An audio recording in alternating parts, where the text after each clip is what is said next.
તો વાત કરીએ ભાવનગરની તો ભાવનગરમાં પેરોલ ફ્લોટ ટીમે દારૂના જથ્થાનો નાશ કર્યો છે। દારૂનો જથ્થો ઝડપી પાડ્યો છે ત્યારે પેરોલ ફ્લોટ ટીમને પેટ્રોલિંગ દરમિયાન દારૂ મળી આવ્યો હતો।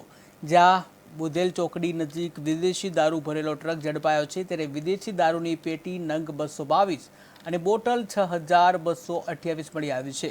તેને કુલ રૂપિયા 40,36,480નો મુદ્દામાલ કબજે કરવામાં આવ્યો છે। ત્યાં ઘોઘા પોલીસની કામગીરી ઉપર અનેક સવાલ ઊભા થઈ રહ્યા છે।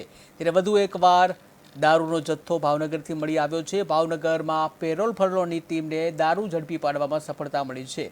ત્યારે પેટ્રોલિંગ હતી, દારૂ ભરેલી જે દારૂ છે પકડી પાડવામાં આવ્યો છે। પેરોલ ફ્લોટની ટીમ છે, પેરોલ ફ્લોટની ટીમ પેટ્રોલિંગ હતી, પેટ્રોલિંગ દરમિયાન તેને આ સફળતા મળી છે। બુધેલ ચોકડી નજીક વિદેશી દારૂ ભરેલો ટ્રક ઝડપી પાડવામાં આવ્યો હતો।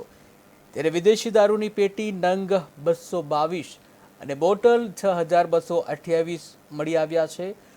ત્યારે કુલ 40,36,480નો મુદ્દામાલ હાલ તો કબજે કરવામાં આવ્યો છે।